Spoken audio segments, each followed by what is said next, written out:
Welcome to the SFL Schedule Release Show alongside Director of Broadcasting Mike Daggs and play-by-play commentator Michael Turillo. I am SFL Commissioner Cameron Irvine, here with a couple of mics today to debut our Season 13 schedule this summer. Kickoff night Saturday, July 6th. And, man, I am all fired up. I'm starting to come down off the championship high, and I've had enough vacation now. I'm ready for some SFL football, Dags. What about you? Well, personally, I love vacation, so I could go on vacation for months on end. But I guess if you really need me to, I can step back up and keep going. I'm kidding. I can't wait. I've been looking forward to getting back in the booth, and we have a great time doing it. The whole broadcast team really loves bringing these games to all the fans, and it's really what we live for. So. Yeah, to get this schedule release show going and see what the slate's going to look like this season, I can't wait. And you're going to have some bigger games this season. You're kind of getting a promotion of sorts by getting the Fan Night Game of the Week, so we're excited about that, right? Ecstatic. In fact, I was with Matt Wilson last night and broke the news to him, and I haven't seen him that excited in a long time. He's really looking forward to it. I'm looking forward to it. I appreciate the opportunity, and we will do our best to knock it out of the park each and every week for everybody. That's awesome. Michael Turillo here. How you doing, Mike?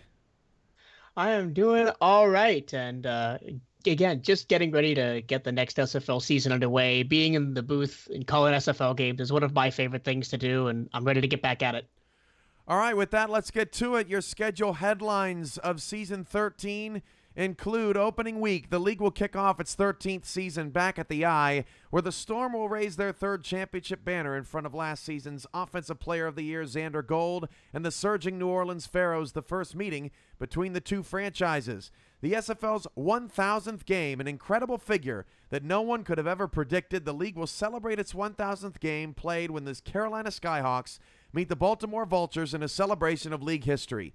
Plenty of alumni from both histories and from both historical programs and more will be on hand to watch the game live in Atlanta as part of the league's SFL Sims Atlanta event on Saturday, July 27th. The Vultures owner, Tim Johnston, is responsible for spawning franchises in Alaska, Houston, Mexico City, and formerly in Minneapolis by former players and coaches. Carolina has done the same, with former coaches going on to own Chicago and Vancouver. It will be the 8th meeting between the two teams, with all previous 7 matchups decided by 11 points or less. SFL Sims Atlanta live on location games will be back after the SFL's first convention in Dallas last summer was a hit. The road show heads to Atlanta for 5 live games Saturday, July 27th. The weekend will be headlined by the league's 1,000th game, but will also feature 4 other matchups, including the host Swarm facing the St. Louis Gladiators, Vancouver heading to Mexico City for the first time since the controversial Cade Stevens call in the Season 9 semifinals, Las Vegas visiting Houston, and Chicago heading to Charleston. All other Week 3 games will be played the next day, and the watch party from Atlanta will get to witness headliners including Alaska heading to Tallahassee and Denver squaring off with New Orleans. Unique matchups after the drama with playoff tiebreakers and strength of schedule number crunching that led to a delay in the release of the bracket. There are more matchups than ever before in the schedule. 108 of the 117 matchups are one-time meetings. After only one team in the league, Tulsa, had no second matchups against any opponent last season, 7 different teams will play 12 different opponents this season, and only one team, Tulsa, will face 3 different teams twice. A chance to prove themselves after London and Chicago found themselves on the outside looking in of the playoffs in a 4-way tie for 6 and 6. Hearts were obviously crushed. London and Chicago won't have to wait too long to prove their worth, as the Knights will host Queen City and the Fury will host the Wildcats in Week 1. All the biggest rivalries are back. 3 different rivalries have produced 11 different meetings in league history. Baltimore and Queen City, Tallahassee and Carolina, and Tallahassee and Mexico City. All 3 rivalries are back in Season 13, with Carolina and Tallahassee meeting on opening weekend in Raleigh. Vice Wars, twice. Fish and Chips, Week 12. The Battle of the Carolinas, and so many more all grace the calendar. Mike Daggs, I start with you. Of the 6 headlines, what stands out to you? What's the most interesting and compelling in your mind? 1,000th game in league history. I mean, like you said, who could have predicted it? And I know, knowing about the SFL's history and how it had to reboot a couple of times at the beginning, and then finally we found a format that fit and worked, and the fans seem to love, and it's growing. But 1,000 games is absolutely incredible to hit that milestone. What stands out to you, Torillo? Well, the SFL Sims Atlanta, obviously. Last year in Dallas, it was fantastic getting to meet all of the SFL community in person, and I'm super excited to do it again. And in a place more towards the East Coast, maybe more people will be able to get out there, and it's going to be a great time. And I know, Torillo, I believe you're locked and loaded for that event. I think Dags is still trying to make arrangements. Is that true? Yeah, I will be there 100%. And yes, I'm still working things out, but we'll see. It's 50-50 at this point. 50-50. All right. Well, if anybody is interested in seeing Mike Dags go, maybe you can cheer some bits and get him there, and we can put that towards his trip plans. But outside of the 1,000th game in SFL Sims Atlanta, let's talk about the opening night matchup here real quick. New Orleans and Alaska, they have never met before. The Pharaohs are on the rise. Xander Gold, Ron Cochran. It's very, very difficult to go into the eye and win. In fact, the Alaska's only lost 7 times at home in franchise history, but one of those was to Baltimore in the championship banner-raising night last season. Does anybody feel like New Orleans could pull the stunner in week 1 against the 3-time champs? What do you think, Torillo? Well, I think they can. I don't think it's likely, but I think they can. And I'm going to give you one little quick preview of how they can do it. They're going to have to make it a run-and-gun game. New Orleans brings back Xander Gold, Offensive Player of the Year. Alaska's got Ron Cochran, a fantastic quarterback. Both of those quarterbacks have weapons. If this game goes to a shootout, it's anybody's game. But if Alaska can be a stalwart defensively, they're going to take it. Lucky for New Orleans, Mike Dags and Matt Wilson won't be calling that game because it seems like every time they get an Alaska game, they end up getting a blowout. So I'm sure you're appreciative of that, Mike, at least for week 1. Yeah, that's fine. Somehow we're like, I guess, an unwritten good luck charm for Alaska, as they just destroy whoever they're playing whenever we call the game. But yeah, I mean, New Orleans only lost one game less than Alaska. I mean, 8-4 record to finish up the season compared to Alaska's 9-3. New Orleans put up 385 points over the course of the season compared to Alaska's 392. I mean, they were right up there with them offensively. It's, in my opinion, it's going to come down to defense. Can New Orleans defense stop the Alaska's offensive attack? If they can, they've got a chance. If they can't figure out the formula that Mighty throws into the game plan each week, it's going to be a tough ride. All right, so with that, let's take a look at all of the opening week matchups.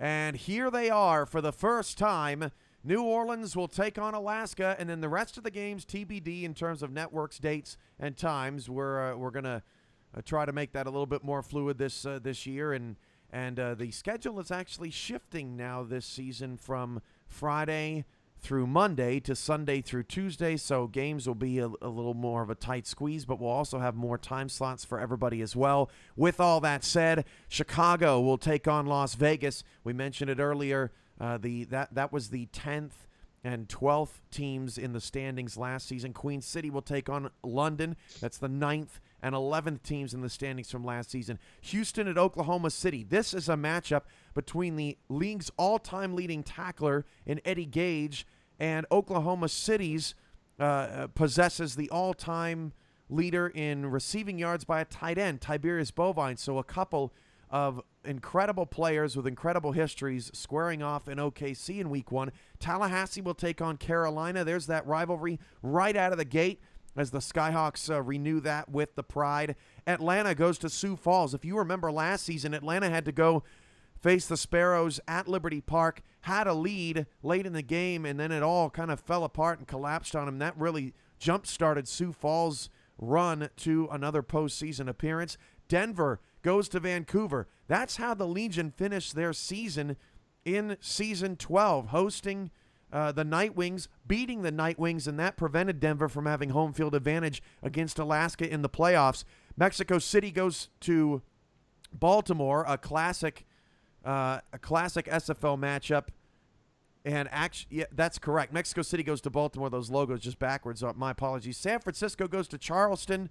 They are too. The Oceanic Bowl for the first time, or at least that's what I'm calling it here so far, between the Sharks and the Predators. And then Tulsa goes to Seattle. That's Ashley Jackson taking her squad, and Dion Hawkins, Kanye Rockefeller, and that gang going to Seattle to take on the Tyrants in Seattle's home opener, the first SFL game up in the great Washington State. Of those 10 matchups, Michael Turillo, give me one that you are really looking forward to. Oh, it's really hard to narrow this one down to one. You mentioned all the 6-6 rematches from last year, Tallahassee versus Carolina, but I'm really narrowing my eye in on Mexico City versus Baltimore. Those teams never fail to make it a show. All right, Mike Daggs, what's the game that you're hoping gets on your slate in week 1? Well, the game I was looking forward to the most was stolen by Torello, but, hey, it is what it is. You can't call that game anyway. I know I can't, but I can still be excited about it. You asked which one you're the most excited about but yeah, whatever. So I'm kind of a sucker for things that are shiny and new.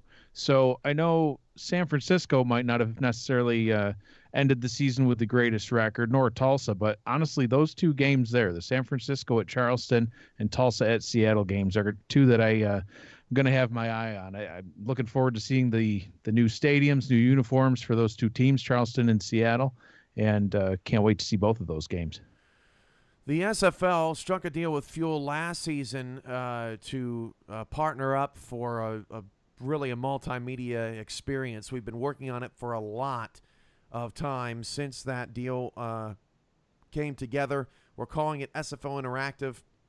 We just released the first details on that on our website, simulationfl.net, if you're interested in learning more. But the SFL Interactive schedule is out. This will give you a look at all the different games that are going to be live right off our website through the Fuel Interactive site through season 13. There's going to be 11 games total broadcast live on that network. 10 of them will be listed here, and then one of them will be a flex and will feature the two teams that have the most active locker rooms late in the season.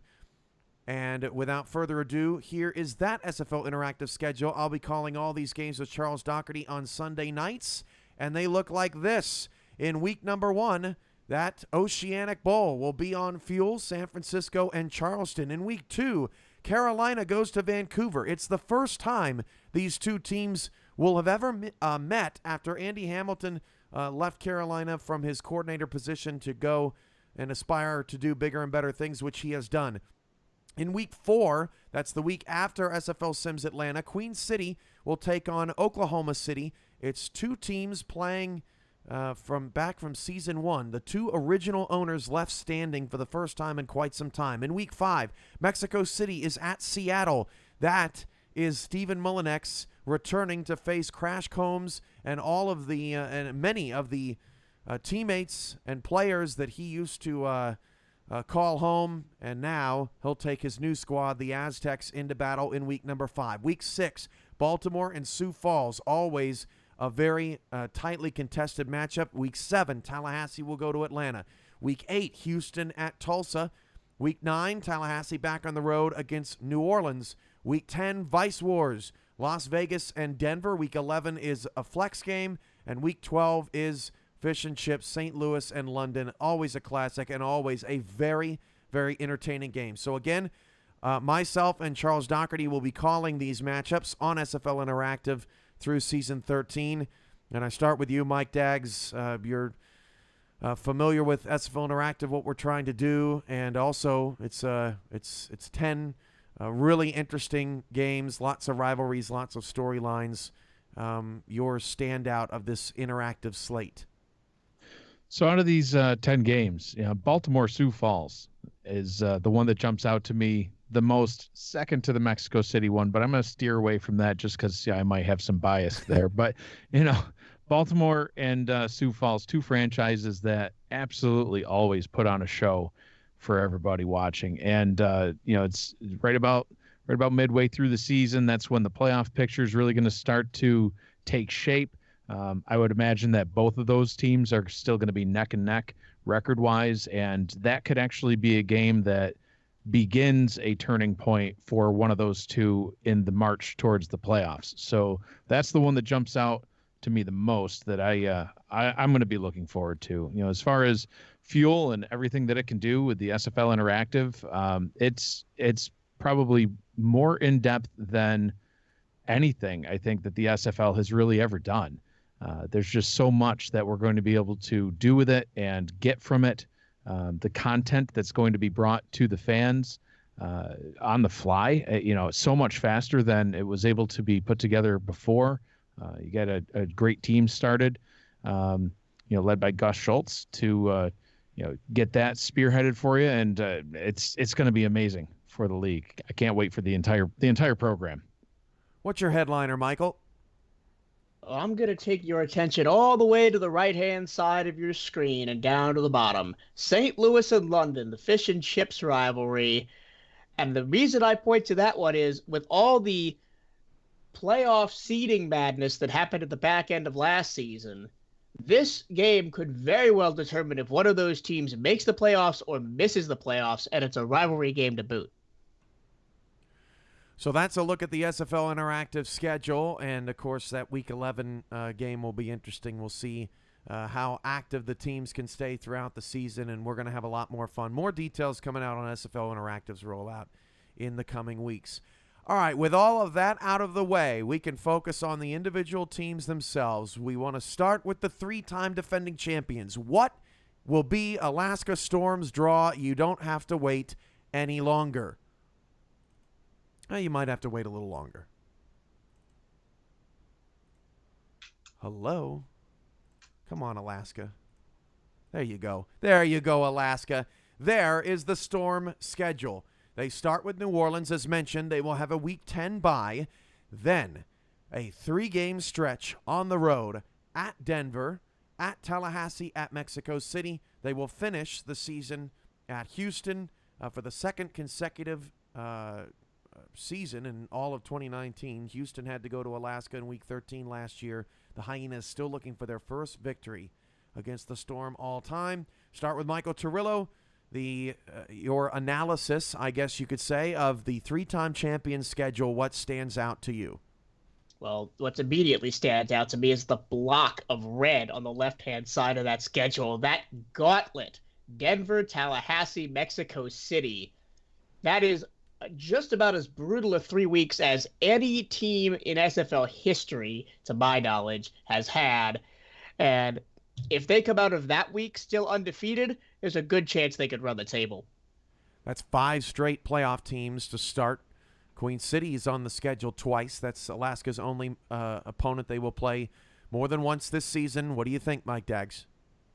So how's this for a bold prediction? So New Orleans, we already talked about earlier on. I think they have a shot. If they can figure out on defense how to stop Alaska, they've got a shot at that game. Denver has almost had their number. Tallahassee's almost had their number. Mexico City has almost had their number. Queen City's a team. Eric Barkley's team's always going to put up a fight.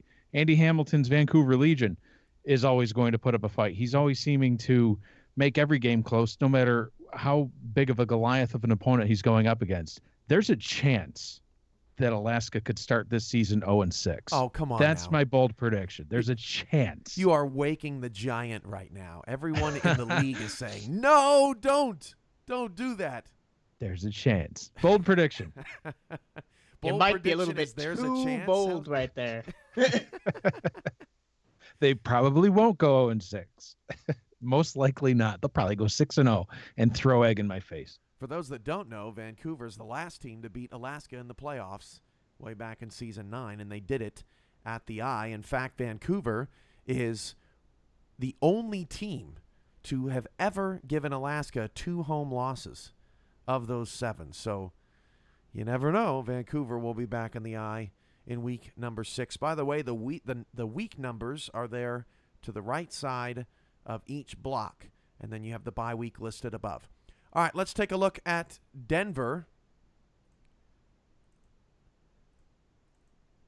Our graphics a bit slow. Apologize for that. But the Denver Nightwings, let's look at their schedule. They were the runners-up last season. They will start with 4 of 6 at home and then 4 of 6 on the road. Denver is a curious schedule because Denver plays Vegas twice, 2 in the last 4 weeks. They also play New Orleans twice, so it means they actually only play 4 different playoff opponents. They play 6 playoff teams total, or 6 playoff games total against teams from season 12.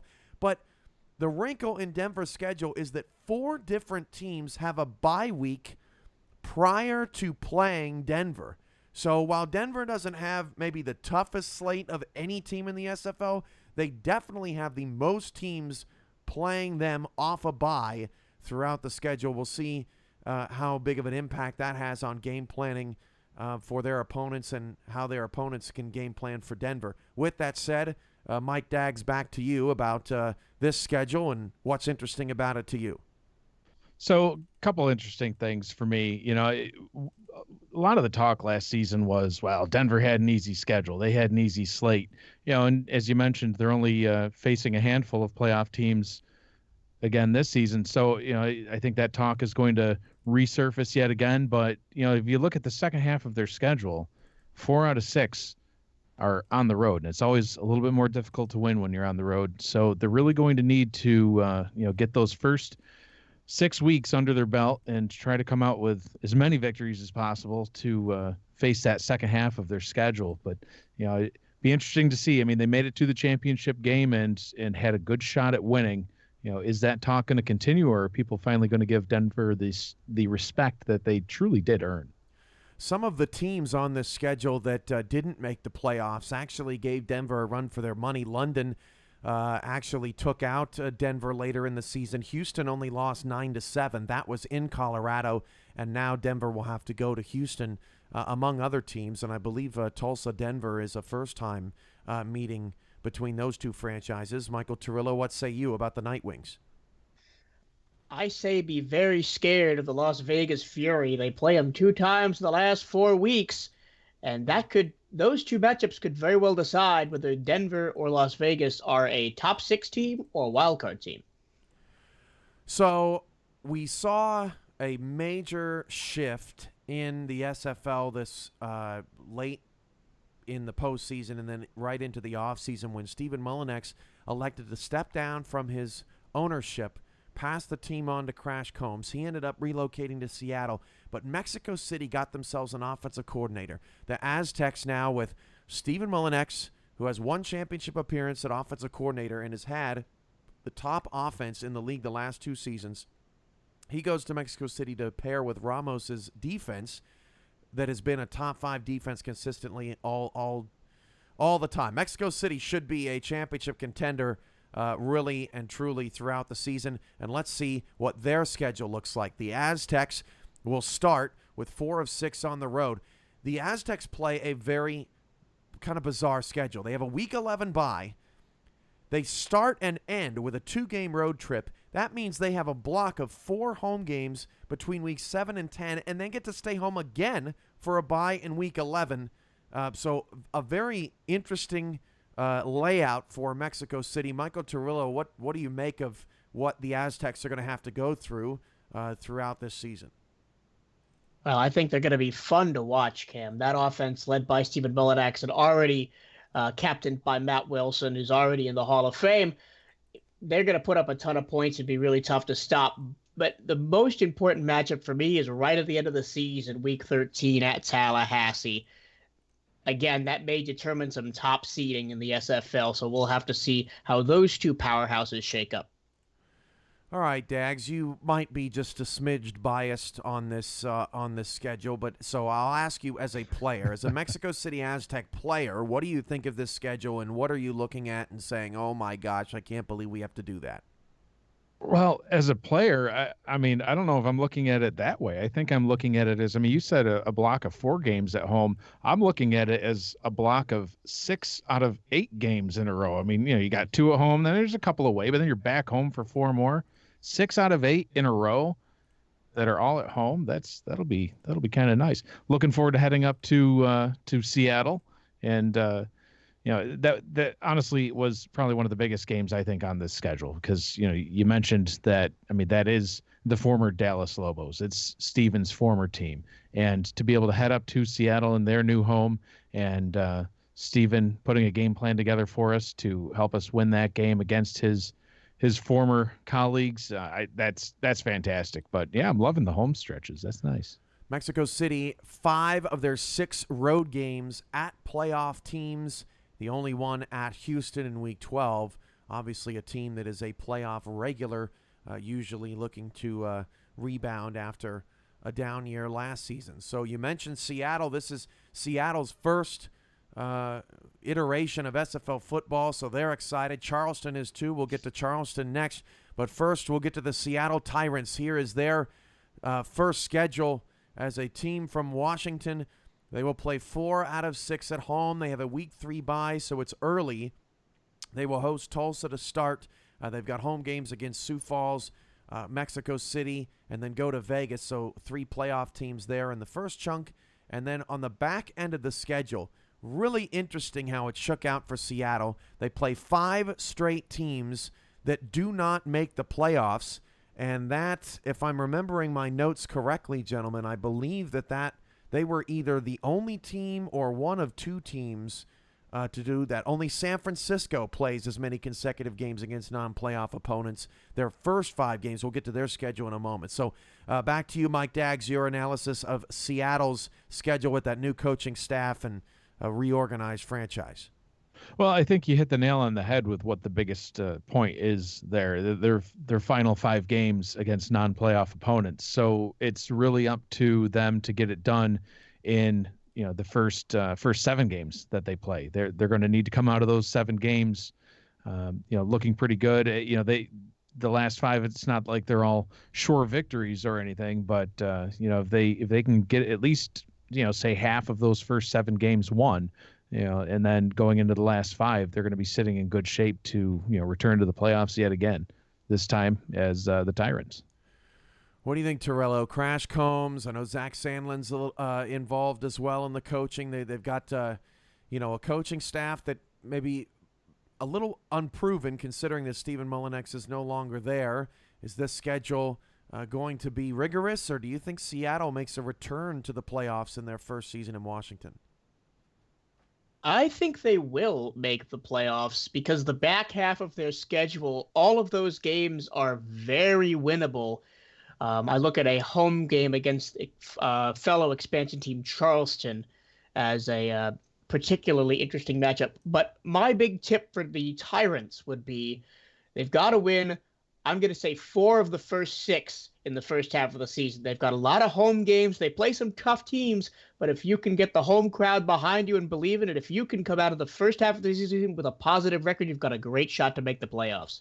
And that at St. Louis game is sneaky tough. St. Louis, by the way, has the Week 1 bye this season, and St. Louis is always pretty good out of the gate. They've got a really nice record, especially in home openers and against their first opponent of the season. So a sneaky, difficult game there for Seattle on a long road trip to the central part of the country. So we've seen Seattle, Mexico City, Alaska, and Denver. Let's take a look at the hosts for SFL Sims Atlanta, the Atlanta Swarm, and what they have going on this season. They hope to rebound, make the playoffs. Their schedule a little bit more balanced. They have 3 home and road games on either side. They do, however, start with 2 games on the road. They have a bye week 4, so only 1 home game in the first 5 weeks of the season. That is against St. Louis on SFL Sims Atlanta weekend. Back to you, Michael Torillo, as to what stands out to you on the Swarm slate.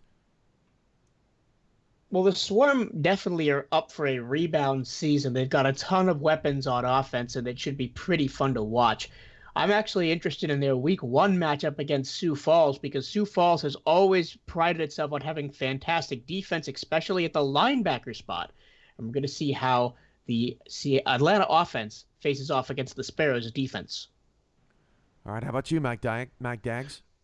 So some of the other teams we've seen, it's been a little bit more lopsided home games and away games, the first half versus the second half of the season. But, you can see looking at the Swarm schedule, it's nice and split. You get 3-3 during the first half of the season, 3 at home, 3 on the road during the second half of the season. So, like Chirillo said, they're due for a rebound. I think they're certainly capable of it.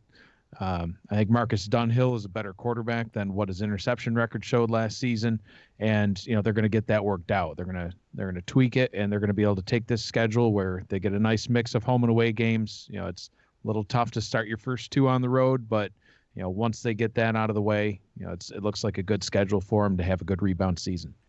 Speaking of rebound, how about a team that's really made some splashes here this offseason so far? We've seen John Gregory really revitalized this Oklahoma City Renegades front office. He'll be joining the team as a defensive coordinator. He's still a part of the defense on the field, but this team has been able to haul in Jason Williams, the champion from Alaska at fullback. He'll be their new running back. They were able to get Ashley Rose Finch out of retirement, so Ashley Rose pairs with Thomasina Rahman in that secondary. They've really had a really nice offseason so far, and their schedule looks like this as they try to make their way back to the playoffs. They will finish with 2 on the road at Atlanta and at Tulsa, and finish with the Desperados 2 times in 4 games. They also have an early bye, a week 3 bye during that SFL Sims Atlanta week. They will open up against Houston for the first time in franchise history. Back to you, Mike Daggs, with your analysis of Oklahoma City. So, yeah, I mean, like you said, they've made all sorts of moves this offseason. But one of the things that I think is worth mentioning, too, about Oklahoma City is one thing that's been a consistent. Tiberius Bovine, you mentioned him, in your opener. And he's honestly been, I think, an inspiration to the people that have wanted to play tight end in the league. I mean, you look at his stats, and it was part of the reason that I wanted to play tight end as well. Just seeing the kind of contributions that he could make to the team. Specifically relating to the schedule, we were just talking about how starting 2 games on the road with Atlanta was going to be a little tough. Well, the Renegades have to finish their last 2 on the road, but overall, they also have that nice split of 3 home, 3 and away on each half, and I think it's definitely a winnable schedule for them. I think great things are probably coming for this franchise, and this schedule will help get them there. I'm not sure that Baltimore knows how to get to Oklahoma City. This is an interesting fact. The Renegades will meet a Tim Johnston run team for the first time since March 14th, 2015. And for the first time at home since September 13th, 2014, in Week 9. That's almost 5 years removed. So very interesting that Baltimore is back on the schedule and going to Oklahoma City. What do you think, Michael Turillo? The Renegades trying to get themselves out of the gutter a little bit after they made the playoffs in Season 10. Yeah, and I think they're well equipped to make another run to the playoffs. It's going to be very tough to score against this Renegades defense, as you mentioned, with their pickups of Ashley Rose Finch and John Gregory anchoring that defense as always. The matchup against Queen City, you mentioned it off the top. It's 2 original teams, the only 2 left, face off, and it's going to be a fun night up in Buffalo. Obviously, for the SFL historians out there, yes, Carolina is a relocated team and technically an original team, but these are the 2 original owners left standing, and that'll be fun to see them square off again. So Oklahoma City, there's a look at your schedule tonight. How about a team that has had 3 seasons in a row, their season ended by the same team? The Tallahassee Pride are probably, they're either thrilled or upset that Alaska's back on their schedule. But it is Week 3, and they don't have to go to Anchorage this season. They will host Baltimore and Alaska in back-to-back weeks. They also finish with 2 home games against very difficult opponents, very familiar opponents in Queen City and Mexico City. Michael Turillo, Tallahassee's schedule in 1 word, 2 words? What do you think? Oh, it's tough to come up with a 1-word answer. 2 words. Not sky blue. That's 3 words, but it's close enough. Every time Every time they meet that sky blue team, it's always a tough fight. It's going to be again the early part of the season against Alaska. Mike Daggs, how about Denver getting Tallahassee and Alaska at home? They were undefeated at home last season, and they'll have a tough time trying to keep that record going. Yeah, absolutely. I mean, I look at this schedule for Tallahassee, and it's it's almost not fair. I mean, Baltimore, Alaska, Mexico City, Queen City. Even you throw in teams like Vancouver, Denver, Chicago, New Orleans. I mean, my God, this is going to be a tough schedule for them. One thing about Tallahassee though is they always find a way to win some of those important games. And one of my favorite players to watch last season in some of the games that we were calling was Kevin Bain. And Kevin Bain has headed back to Tallahassee now. Not really looking forward to seeing him pound on Matt Wilson during that final game of the season, but I think he's going to be doing great things for the Pride throughout the rest of the schedule. Tallahassee plays 4 of their 6 opponents on the road, did not make the playoffs last season. Carolina, Atlanta, Houston, Chicago. They're going to have to find some road wins to help out their season, and obviously they've got some home field advantage against 4 playoff teams. So Tallahassee getting the tougher of the draw at home throughout the season and gets a late bye in Week 11. All right, over to the Baltimore Vultures. They look a little different too. Thomas Paternitti's still in the front office, but won't be as involved on the coaching side of things. That breathes a sigh of relief for the rest of the league. But Baltimore is going to have to rebound a bit. Tim Johnston is as the head coach running things before he took a season off. Had some hiccups after making a number of deep playoff runs. Baltimore still looking for their first SFL championship. Maybe this will be the season. 4 out of 6 to start at home. They do finish with road games at Alaska and at Queen City in the last 3 weeks with a Week 10 bye. Mike Daggs, the Baltimore Vultures, what stands out? Well, starting the 4 of the 6 at home is definitely going to be an advantage for them. Although how much of an advantage will it be? Week 1 Mexico City and Week 2 Tallahassee. It's going to be a tough couple of games to get things started, but it's always nice to have that home field advantage. And once you can, get some momentum, get some wins under your belt, the second half of the season will roll right through, even though they're going to be on the road quite a bit to end it. Baltimore will welcome Seattle, Vegas, and San Francisco, all west.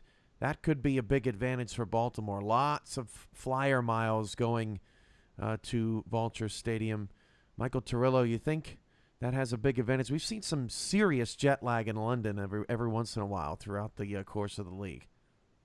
Yeah, it's going to be a big advantage for Baltimore, and even more of an advantage than playing at home usually is for them. And teams are going to have to watch out for T. Roy Gaines. That man can run the football almost like nobody else in this league. So they got to have their defenses prepped.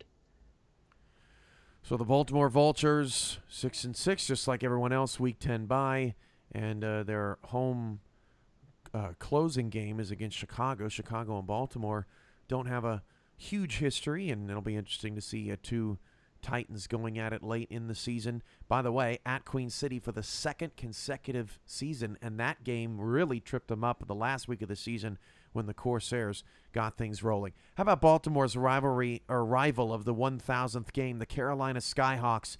What does their schedule look like? Well, 4 of 6 at home for Carolina. They have a Week 8 bye, and so they'll get a chance to spend Weeks 7 through 9 in the comfort of their own building. They have some tough home games against Tallahassee and New Orleans on the front of that schedule. Go to Baltimore, will face Vancouver for the first time. The middle of their schedule might be a place where Carolina can really make some movement. Charleston, Tulsa, Houston, Atlanta, Oklahoma City, lots of teams they're familiar with and have had success with in the past. What's your thoughts on Carolina, Turillo? Well, the Skyhawks are going to have to get things rolling early in the season against some tough opposition. Tallahassee and Baltimore, 2 out of the first 3 weeks, and sandwiching that is the matchup against former coordinator Andy Hamilton in Vancouver. If they can come out of the first 3 weeks with 2 wins, they're on a real fast track to the playoffs. Mike Daggs, Carolina is I think they've kind of been an underrated team here for a while because they completely kind of lost their coaching staff from season 11 to season 12, and they finished 4-8, but were very competitive all last season. Despite that change, they don't lose any of their coaching staff or any significant coaching staff this season, and they get a lot of their key pieces back. Could this be a dark horse? I think this could be a dark horse, Mike.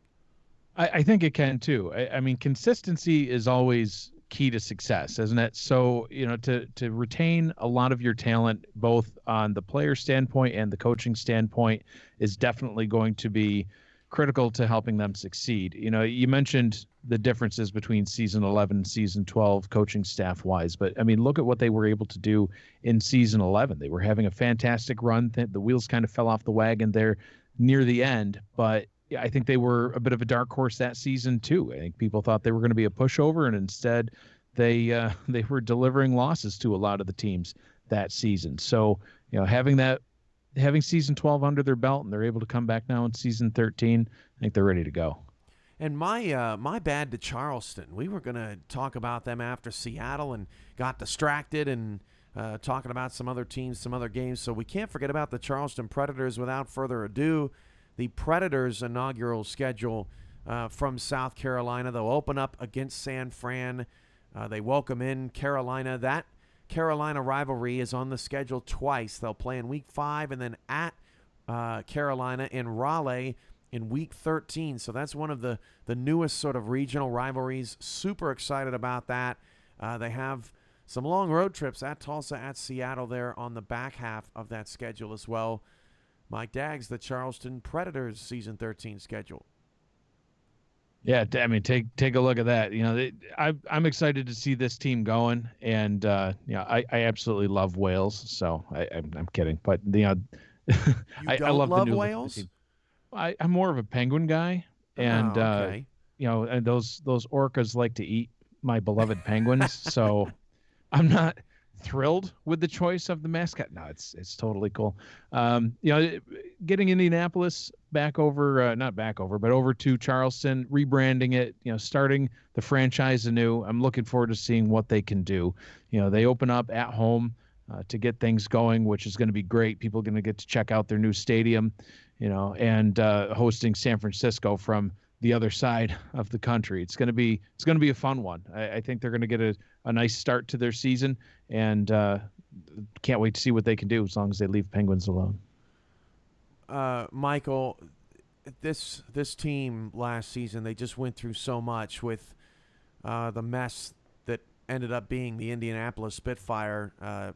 If you've ever talked to Alan, the owner and kind of ringleader over there in Charleston, he's a very analytics-based guy, very technical, very analytical. Last season, it was just about surviving, trying to get some wins, trying to get some momentum with a bunch of changeover. For the first time in a long time, this franchise can really settle down somewhere and say, okay, we're going to do things the right way and the way that we want to do them, and really make something of this. So Charleston's a bit of an enigma to me about how they're going to look, what they're going to look like, and how they're going to play. What do you think, based off of this schedule, Charleston's maybe floor and ceiling is? Well, first off, I must say I have a new favorite SFL logo. That logo is amazing. And yeah, it's going to be good for this franchise to have some stability, and it'll make the players, I think, a lot more comfortable, and the ownership group and coaches are working to make this a really good team in the league. I think it all comes down to the final 4 games of their season: at Seattle versus Atlanta versus Tulsa and at Carolina. Those are all teams that didn't make the playoffs last year. So well, Seattle those are all did, but I get what you're saying. Seattle did, but not in Seattle. Right. Yeah. Those are 4 games that if you want to make the playoffs, you really have to be winning. All right, so that's the Charleston Predators and what they've got going on Let's take a look at the Chicago Wildcats. There's something very interesting on this schedule, and that is their Week 10 game at Queen City. This offseason, Chicago and Queen City swapped running backs. Ash Odom ended up going to Chicago, and then Jared Willis went to Queen City. Those two played to a victory for Chicago the opening week of the season in the Thunderdome on a goal line stand at the 1-yard line. It was a thrilling defensive war, and we're going to get that in Week 10 this season. That is pretty compelling to me on the schedule, at least just right off the get-go. But what else is there, Michael Turillo, for Chicago to be excited about? I mean, I think the fans for Chicago are going to have to be excited about the last half of their season. They have 4 of their last 6 at home. And here comes that light blue team again. They face Alaska, but this time in the Thunderdome. And I think it could be a winnable game for the Chicago Wildcats, who are looking to rebound after a disappointing end to last season. They have Tallahassee and Alaska on the schedule. They finish quite tough. 4 playoff teams. They'll actually host Alaska, Vancouver, and Tallahassee all for the first time, as they've been on the road for all of those previous meetings, combined 6 road games against those 3 teams, none at home. That all changes in Season 13. Mike Daggs, what else about Chicago's schedule is interesting to you? So, look at that. They get to go visit the 2 they get to go visit Charleston anyway. That threw me off for a second. I thought San Francisco was the Predators. I am all sort of discombobulated right now. I'm still thinking about the law. Well, yeah. So, but what a tough start to have 4 of the 6 on the road like that. But they're going to be able to prove themselves to everybody. I think they're gonna get some wins under their belt to get the season going.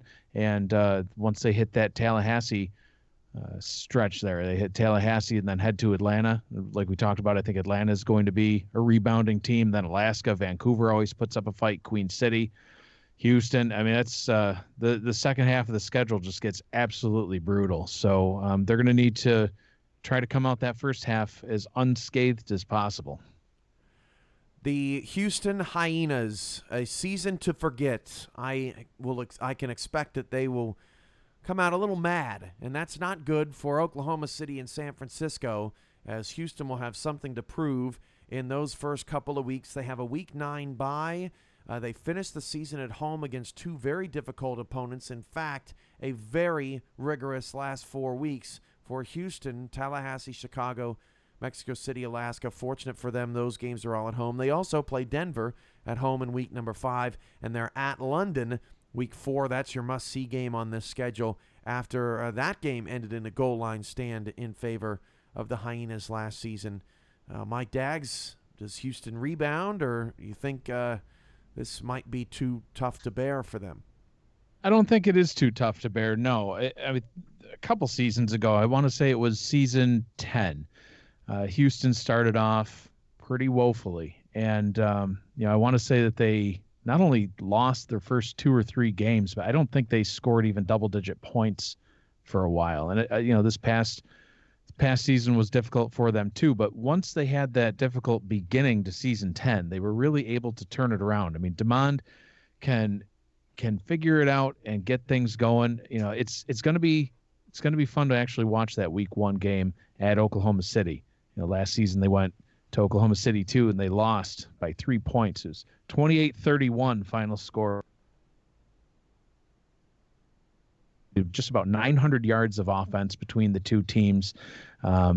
It's going to be a fun matchup, and I think that one game there is going to really set the tone for the season. If they can come out mad, like you said, and pull off that victory on the road at Oklahoma City, it's going to send a message, make some waves through the league, and show them that the Hyenas are back. And Matthew Lee is now an offensive assistant in Houston. Of course, John Gregory's the new defensive coordinator in Oklahoma City. So a lot of new wrinkles to game planning, and then having to play each other in Week 1 should be a pretty compelling game between 2 teams that didn't make the playoffs. One of the most compelling on that Week 1 schedule.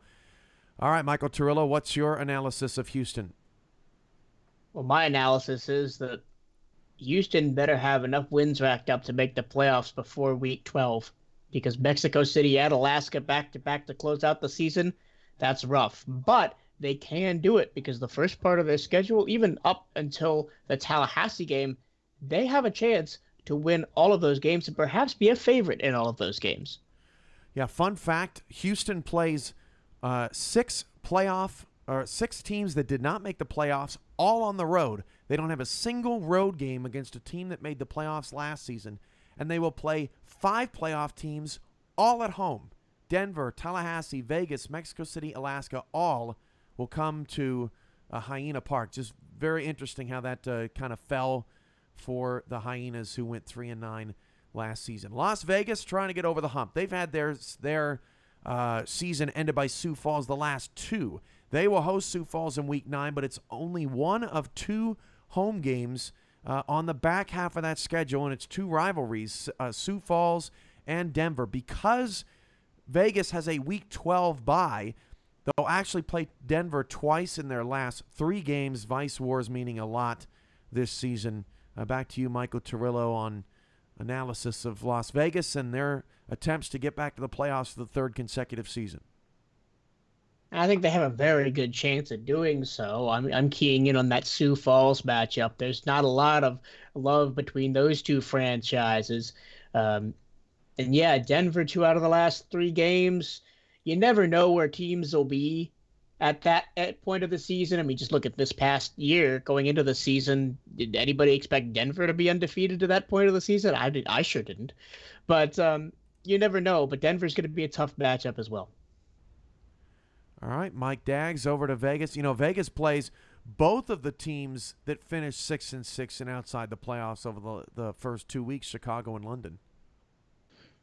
Yeah. And that's the thing. I think that's going to be the key to this schedule is the first half of their season is going to be key. I mean, we've talked about it with a few other teams.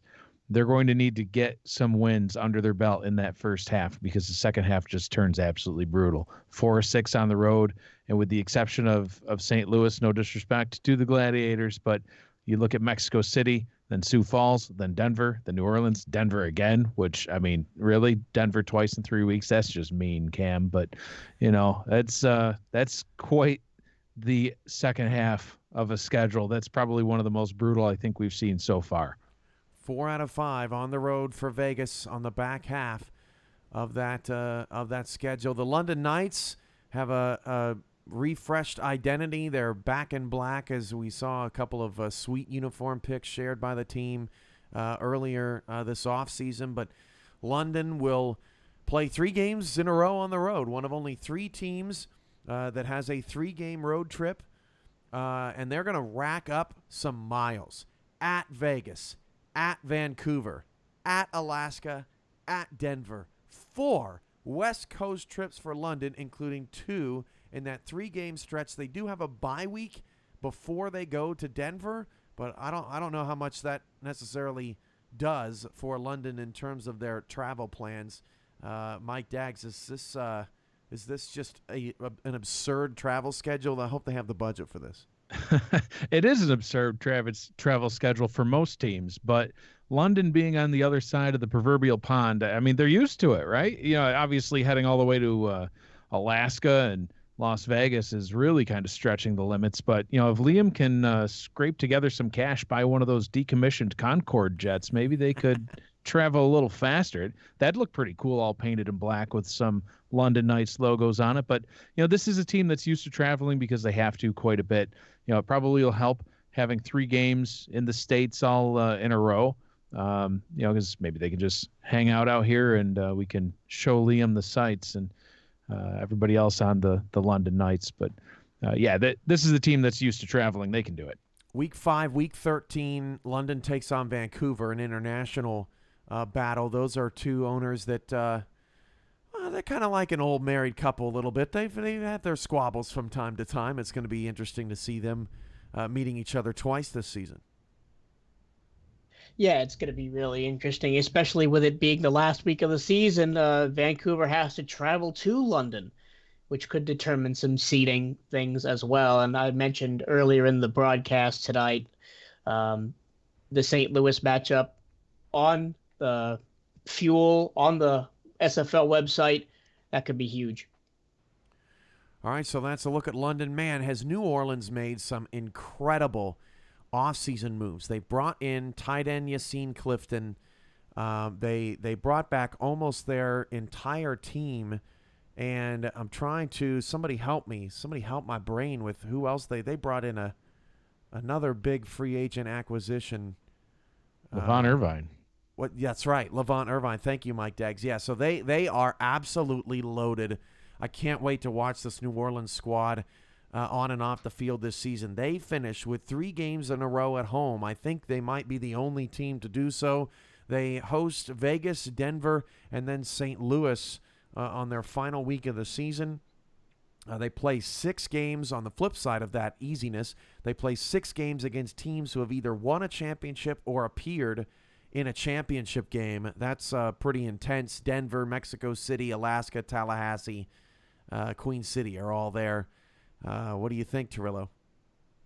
This is a tough schedule for the Pharaohs, and if they want to be talked about in the same breath as Mexico City, Alaska, Queen City, and that, which I know is their ultimate goal, they've got to win these matchups, and they got to do a lot of it on the road early in the season, and their high-powered offense led by Xander Gold is primed and ready to do it. How about that start, Mike Daggs? I think I'm definitely going to be getting some hate mail from Pharaohs fans at Alaska, at Denver, first 3 weeks. Yeah, that's what I was just looking at, is those first 3 weeks. To start at Alaska, I mean, like we said at the very beginning, I think they have a chance. I made my bold prediction that you want to talk about hate mail. How much hate mail am I going to be getting from Alaska fans and staff and ownership? And, well, sorry about that. But, yeah, those first 3 weeks are crazy. To be on the road for 2 of them, at Alaska and at Denver, and also to host Mexico City that, with new offensive coordinator Stephen Mullinex is sure to put up a fight each and every single week. That's a painful beginning. So hopefully they can come through. Well, let's say 2-1 because go Mexico. But other than that, if they can get through those first 3 weeks, they'll have some good momentum heading into the season. To especially with that 3-game homestand to finish things out. Yeah, it's going to be interesting. If they can squabble together a 1-2 start in that rigorous stretch. They played really well against Queen City last season. Outside of a fumble fluke, they probably win that game. They played London really, really tough last year, ended up winning that game. So they've got some games there in the middle of the schedule where they've had some success, Atlanta as well. So it'd be interesting to see if they can shake off a very difficult start and try to find some footing at the midway point of the season. How about the Queen City Corsairs as the schedule release show rolls on? A week 3 bye for Queen City. They have lots of road games at the beginning. They do have a 3-game homestand between weeks 8 and 10. They obviously don't fear Baltimore, especially after last season there in the last week down the home stretch. But Mike Daggs, this 4-time champion, will take on the 3-time defending champions twice. I know that Queen City hasn't necessarily played Alaska super well over the last season or 2, but I have a sneaky suspicion. I think Queen City, I think they're going to be back this year. I think they last season was a wake-up call. They started to figure things out a little too late. Eric Barkley has seemed really dialed in this offseason, and this is going to be a scary team. Absolutely is. Western New York, Buffalo, it's a blue-collar town. We're always going to play everybody tough out here in Western New York, where I'm from. Queen City's even where I got my start as a player, too, and thoroughly enjoyed being on that team. Great ownership, great locker room. A lot of the same guys are still there even a few seasons later. Starting at London, taking that trip across the pond, always fun to get on the road early and get that one out of the way. And you have 4 of the last 6 at home, even finishing things up with Baltimore coming to Western New York. And I think that game will be in early October. There's even a chance. I know we're only just getting ready for spring and summer here, but there's a chance that could potentially even be a snow game, Cam. You never know with all the crazy weather about. All right, Michael Torillo, you were very familiar with this Queen City team. You've seen a ton of games. I think I recall at one point you called an Ash Odom touchdown that was just ridiculous. This team always shows up What are the Corsairs' outlook here? Well, I think they're going to have to get very comfortable in airplane seats the first half of the season, at London, at Vancouver, at Oklahoma City, at Alaska, all in the first 6 games. But if they can survive, maybe win 2 of those 4 on the road, they're set up pretty well for the second half of their season. They've got a ton of games in the friendly confines. Yeah, they don't have a single game on the road on the East Coast. They go to London. They go to Oklahoma City and Sioux Falls. I checked that. They visit Tallahassee down south, but also West Coast trips against Alaska and Vancouver. The St. Louis Gladiators, they have the number 1 pick, unfortunately, for the second season in a row for them, trying to get things going. I know that Dwayne Schindler and Colin Northrup will have more emphasis on coaching this season after testing the waters and testing some things out last couple of seasons. They did get a lot of players back, a lot of players believing in the Gladiators, and rightfully so. A great front office there. Look at their schedule. They finished with 2 on the road, 3 out of 4 at home. In fact, with the week 1 bye, only play 1 road game in the first 5 weeks of the season. Be interesting to see how St. Louis can get things jump-started. Michael Turillo, their easiest parts, toughest parts of the schedule, how do you see it? I think starting with a bunch of games at home is really nice. And I think this is the year, bold prediction here, that the Gladiators break out and make the playoffs. Oh. They're going to be scary with the buckling down. They've got a number 1 pick for the second season in a row. They're building a great team over there, and the green and gold are coming, so watch out to the rest of the league. Yeah, I was really impressed with Nick Finch, Badir Islani. The offense really wasn't too shabby in some big chunks last season. Still don't know exactly who's going to be their quarterback. Mahmoud Islani signing with Seattle just last week. So that'll be an interesting storyline to watch. But Mike Daggs, this St. Louis squad, they've got teams like San Francisco, Tulsa, Vancouver, London, Oklahoma City, Atlanta. The schedule it's not easy, but they've got some games on there that St. Louis will certainly be competitive in, and we'll see if they can turn them into victories. Yeah, absolutely. I mean, who did you not mention just there? You didn't mention Alaska. You didn't mention Tallahassee or Baltimore or Denver. So I mean, those are the teams that everybody wants to try to avoid, right? Well, the Gladiators were able to avoid that. So, and you mentioned the re-signings, and I just wanted to reemphasize that too, because a lot of people, you might hear them talking negatively about the Gladiators. Wow, how can people want to be part of that team when all they do is lose? Well, because every season's a new season. And, I just wanted to point out, they've already re-signed 9 of their players that, those are the announcements that have been out there so far. I mean, that's most of their team. So those players that are on that team, they do believe in it, and they do think that they can succeed. And this schedule that they have can definitely help get them there. It's a great locker room in St. Louis. A lot of, if you're a new player out there, relatively new player, just always remember that there are 20 other teams that operate in 20 different ways. And so sometimes a locker room and camaraderie can really be a difference maker, and St. Louis has certainly built that, so we're certainly proud of them for that. We'll see if they can turn some things into wins. By the way, at Mexico City, Mike Daggs, for the first time ever, St. Louis gets to go south, so that's going to be fun on week 9, and that's one of their 2 road games against playoff opponents. How about San Francisco, man? This was one of my favorite teams to watch down the stretch last season. Defensively, San Francisco figured it out. That defense was nasty. They were playing so well, came up short of the playoffs, too little too late. Kind of similar to Queen City, although the Corsairs were able to sneak in. But San Francisco, they're entering. It seems kind of crazy, guys. It feels like just yesterday this was an expansion team. This will be their 4th season in the SFL. They finished with 2 games on the road against St. Louis and Vancouver. They have 3 out of 4.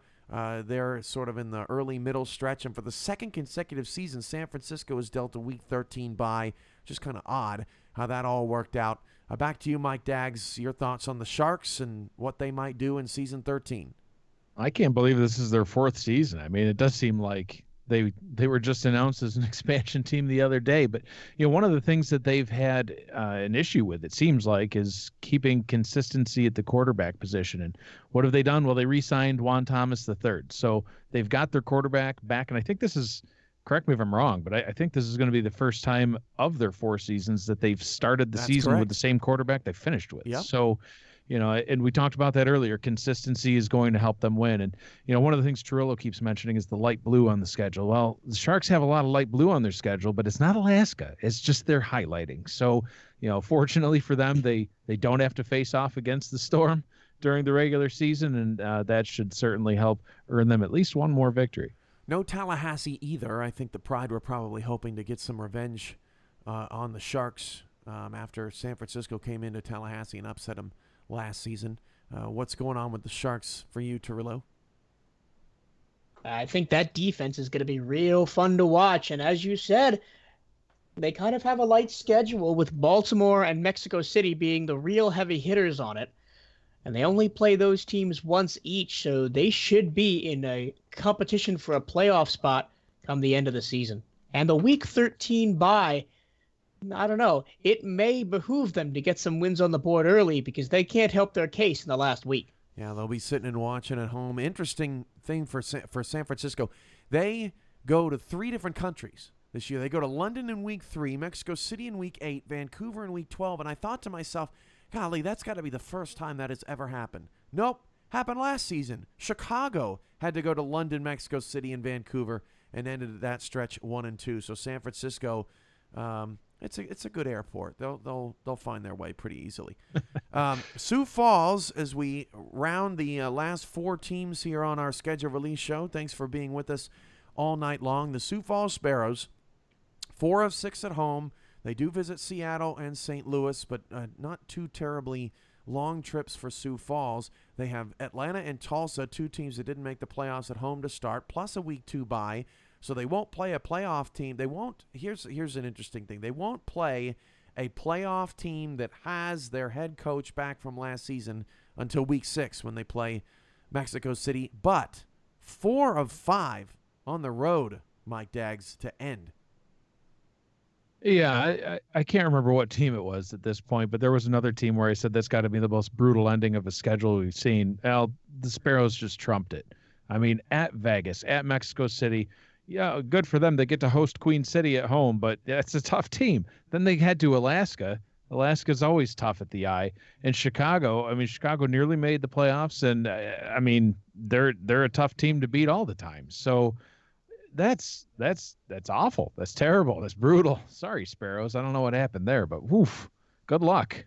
The combined record for Sioux Falls, at Vegas, at Mexico City, at Alaska, and at Chicago all time is 2-8. What do you think about that ending, Turillo, and the rest of the schedule? Yeah, it's a brutal schedule. And the first part isn't easy either. You've got the Seattle team that is 9/10 of a Dallas team that made the playoffs last year.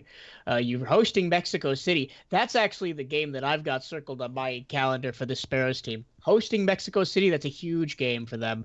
We'll see if the atmosphere at Liberty Park helps them out. But if they can make the playoffs through this schedule, continue their playoff streak, they might have a case for being the favorites for the title.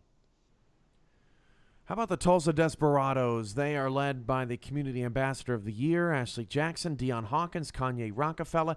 Another team that quietly has made some really nice pickups in free agency. Mike Osai coming over from Dallas. Dante West coming from Vancouver, where he performed really well. So Tulsa has done a nice job building this squad. They did lose Ghibli due to Vegas here recently, but Tulsa, they look pretty nice on paper. Sanzo Robinson, I'm sure, is going to improve this season as well. They do start with 4 of 6 on the road, plus a Week 5 bye, so their third home game isn't until Week 8, but they do finish with 4 of 6, and then obviously the 2 games against Oklahoma City in the last 4 weeks of the season.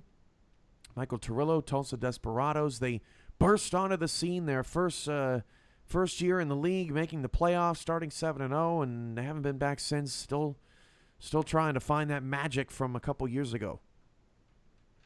Yeah, and the top of this segment, you just basically listed a venerable who's who of SFL royalty. They've got a ton of star power on this team, and if they can find some cohesion between those star players, they've got a good shot to get back to the playoffs for the first time in a couple of seasons.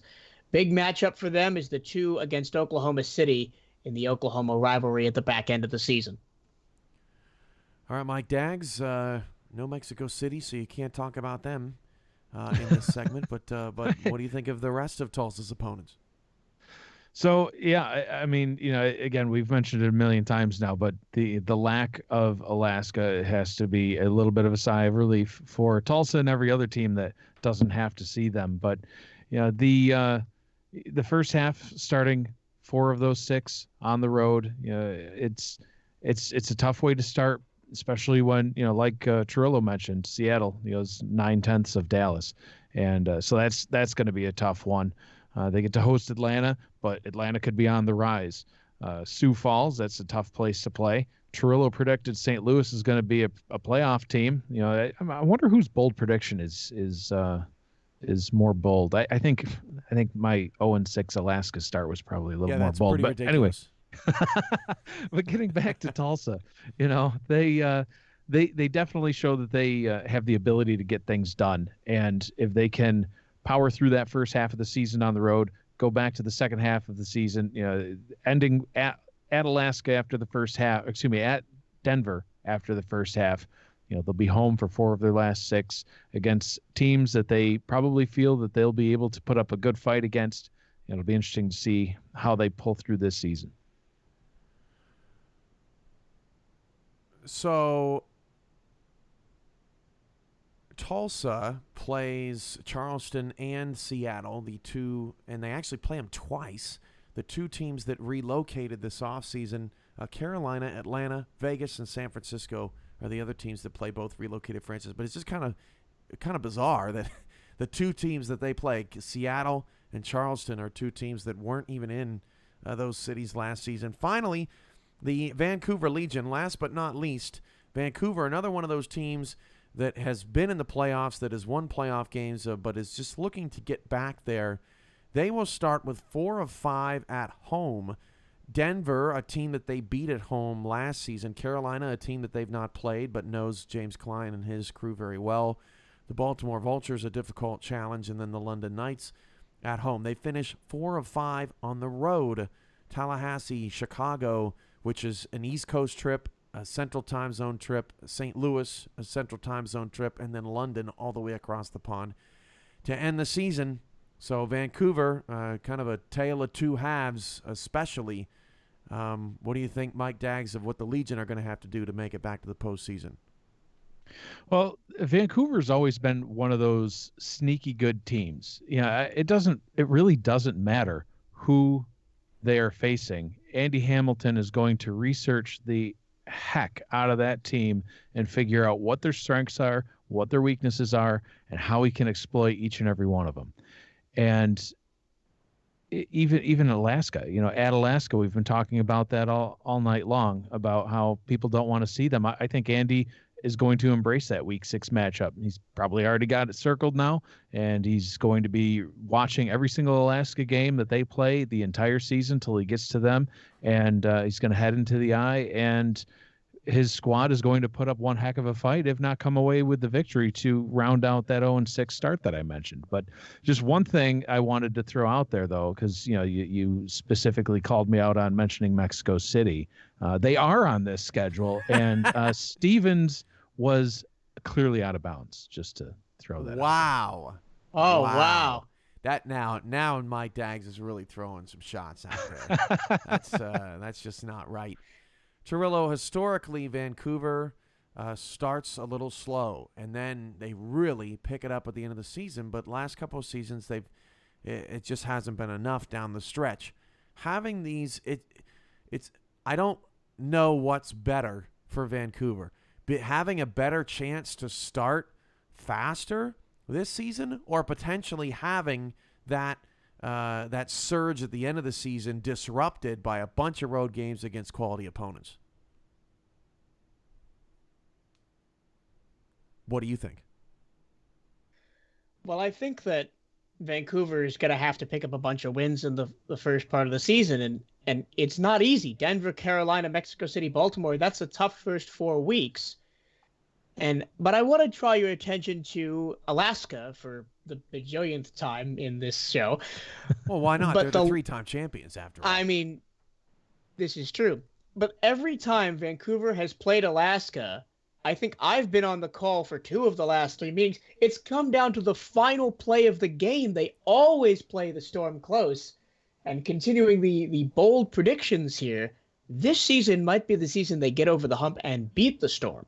And I'm sorry, Vancouver, but it just popped into my head. Weren't you on the call, Torillo, for the play where he dropped it? The receiver in the end dropped zone it in to the end win zone. the Oh my gosh, that was the most soul-crushing loss I've ever seen in this league. I thought that they were going to do it. I thought they were going to pull the upset, and it ended up not happening. But they get another chance this season, and it's at the eye, but it's not a very long trip for the Legion, and I think they can pull it off. They're very familiar with Anchorage, Alaska at this point. Well, ladies and gentlemen, I don't think we missed anybody. I think we covered them all. I sure hope so, right, guys? Otherwise you might have to put me in witness protection. But the schedule release show is concluded. We've looked at all the matchups across the league. We've got SFL Interactive coming. We've got the SFL in Atlanta, the 1,000th game. This is going to be a really exciting season. Just want to get some final thoughts from both of you before we head out. Michael Torillo, just your overarching thoughts here. We've got the 6th anniversary of the league's first game coming up in less than a month, and all sorts of good stuff. We are still alive and kicking. That we are, and we're just going to keep this show on the road for a while, I hope. But this season's going to be great. We've got 2 different franchises that have relocated. Can anybody knock off the Storm? And who's going to be there come the season's end? Okay, I got to do it. Let's go. Ridiculous predictions. Before I get to Mike Dagg's final thoughts, Torillo, I want your championship matchup. My championship? Oh, man. Well, I think that offense is going to run the league this year. Powerful offenses, a lot of points, and maybe that's just my bias because I want to call a lot of touchdowns.